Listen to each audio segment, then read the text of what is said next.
Hey, welcome back to the show here. Total Financial Solutions, Safer Money Hour. I'm Arif Halaby. Look, every week at this time, from noon until 2, you can hear me talking about your family's finances, getting out of debt, of course, managing your finances, and planning for retirement, if that is really such a thing. It doesn't look the same as your parents or grandparents, and even today, people are retiring, or what I hear a lot of is semi-retirement.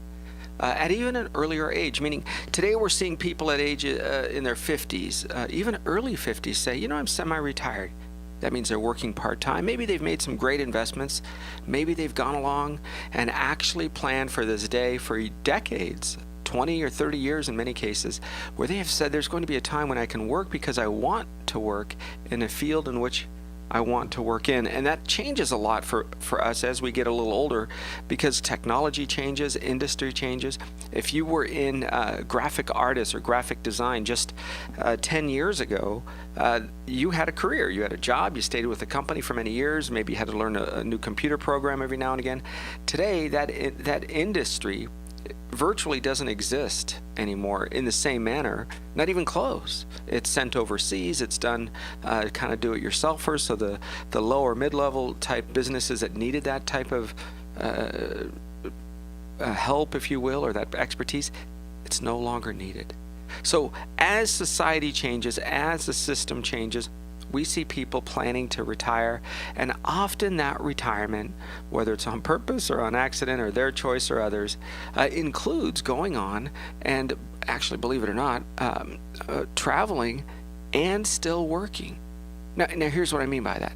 You're seeing people that are doing volunteer work for churches and charities. Doctors Without Borders is a great example. There's dentist groups that go out and serve. There's even plastic surgeons, if you will, that go into certain states and cities and countries around the world and actually meet with local professionals and provide their service to those that are in need. Well, you're also going to see people work for churches and charities that offer water, fresh water, especially to places in Africa, some in Asia and India. You're starting to see that process, if you will, across the board where there's a much greater social awareness and outreach to both your investment dollars and your time. Now, I throw all that together in the same conversation as, by the way, there are people with their 1 or 2 or 3 week vacation this summer, and they will take it and travel somewhere. Most of the time it's going to be in the United States, statistically speaking, but there's a huge number, millions of Americans in fact, that will travel to Europe, Central and South America, even to China and other parts of Asia for their holiday. Sometimes you're going to see church and charities, I say this because Grace Baptist and some other churches in town here send out folks specifically on missions trips. So it can be anything, whether it be your business transferring you overseas, whether it be travel. But what is the one common denominator? It's having something called kidnap and ransom insurance. Now in the industry it's called K&R, short for kidnap and ransom. But what does that mean? What is the whole part of that?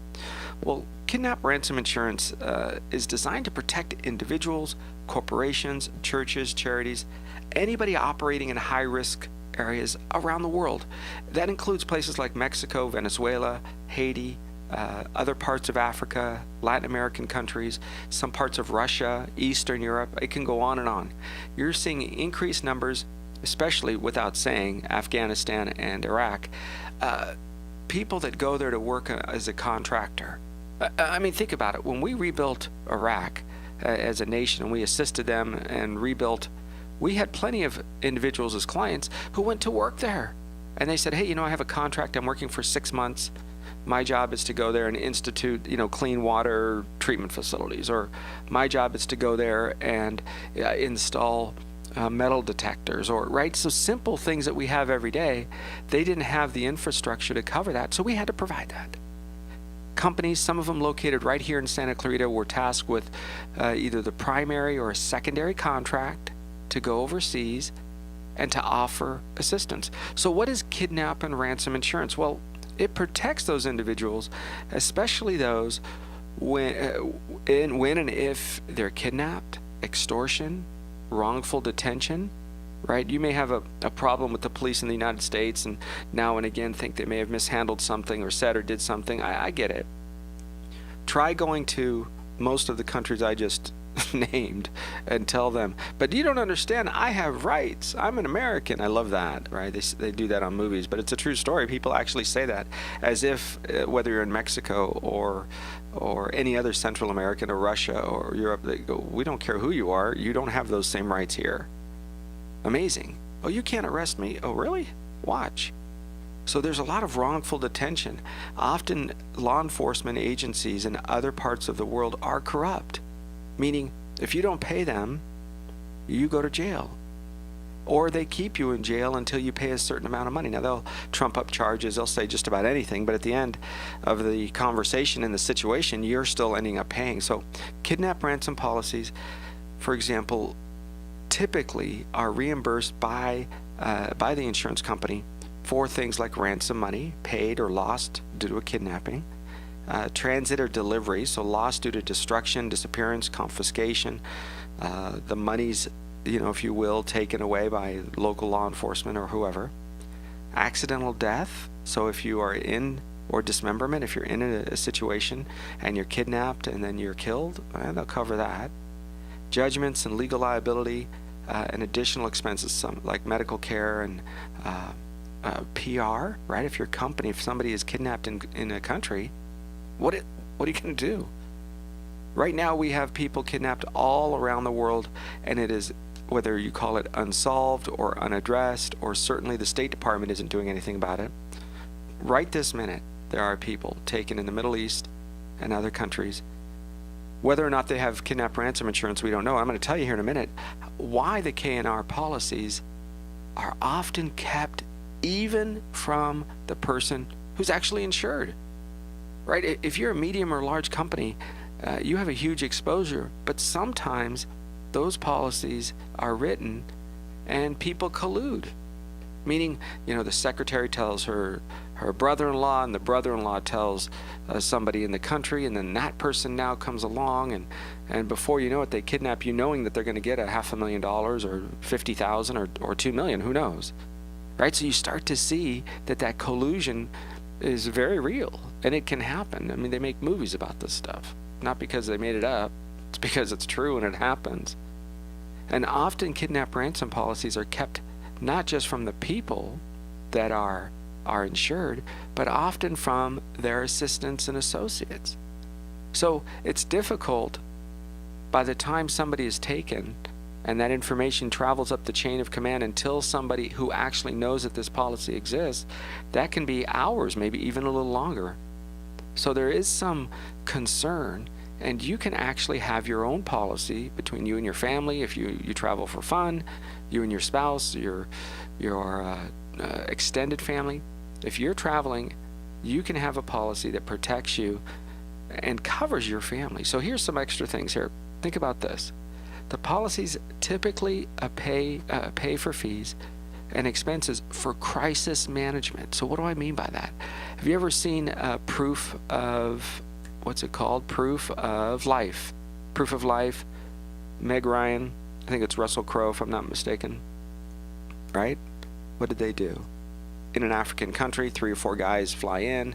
The man was taken, I think, from an oil company or something.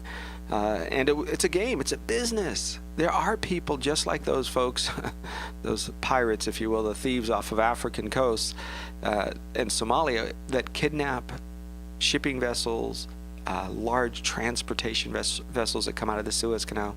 Even cruise ships have been attacked. And that whole Somali pirate ring, if you will, they know it's a game. They hold the ship. They kidnap the captain. After a period of time, they're going to get paid, and they release the ship. So it has become a business, a full-on business, not just we're talking multi-billions of dollars. I'll give you the number here in a few minutes, the most recent number we have, and you'll see how many billions of dollars this industry has become. And your family is just a number. Nobody cares. Nobody cares that you have children. Nobody cares that you have a life, or you're a nice person, or you go to church. Nobody cares about that. You are now a commodity, like a bottle of orange juice or a loaf of bread. There's no difference when your life is in the hands of these people. So you have to be very careful. And these crisis management consultants are often within 10 or 12 hours of any hotspot or any place around the world. Meaning there are men that are contractors and women that are contractors that are stationed in different countries in the center of these places, and they might have a regular life. Maybe they're called once a month, maybe twice a year, maybe once a week. And their job is to be available to fly in as a contractor. Mostly they're former military, often former police, but mostly former military, special forces or special operators of some sort. And their job is good negotiation skills. Sometimes there's FBI and Secret Service people that are involved in this. And to keep it quiet. The last thing they ever want is for it to hit the news. They want your kidnapping to be quiet. They want the negotiations to not hit the news. And they want the rescue and release to hit the news. Never. And this whole thing is happening on a regular basis, and most of us don't even know. Now the companies do, and so the countries that I outlined, I'm going to give you again here when we come back from break. And they're going to be countries that I think need to look. Can you still travel throughout Mexico? Of course. We have friends that live there and they go back and forth. But there are places, just like there are places in downtown Chicago you wouldn't go, or places in DC you wouldn't go. Doesn't mean we still can't have the White House and the Capitol building in DC. So how do you still make sure that you're safe? Well, there are organizations that are there, if you will, with great sounding names. Secret names, I don't know, XYZ Industries. What do they do? I don't know, but I don't know. The guy just comes and goes, it's a nice car, drives. And their job is the consulting on the ground. Their job is to tell the insurance companies what the threat level is, what the risk level is, and that adjusts the premiums. Did you know that? If you're going to go to, where are you going on vacation? Orlando, Florida. You're not going to see a whole lot of problems, minus the problem we had earlier this last month. But generally speaking, it's a relatively safe place. But if you say, where are you going on vacation? I'm going to Baghdad and then northern Tehran. Why? They have great skiing this time of year. Maybe, just maybe, your rates are going to be a little bit higher. So, or maybe they won't cover you at all if they say, you know what, we just have so much activity happening there as we speak. We're a little concerned. So kidnap ransom insurance, is it just for the large companies, or should it also be for you, a smaller business that's traveling, especially if you go overseas on business? Because people from the airport all the way through to the security services are often corrupt. Did you know that? Surprise! You enter and you say, what are you here for? Pleasure or business? I'm here for business. Really? What kind of business? It's just like the California government or the utilities. When you say you're turning on a phone line or a gas line and it's for business, they immediately think you have a lot of money. They don't know you've put your life savings in a building or a business. What they think about is simple. They think you're a business. You must have more money. So it's the same overseas. So you travel, you say, I'm here on vacation. Great.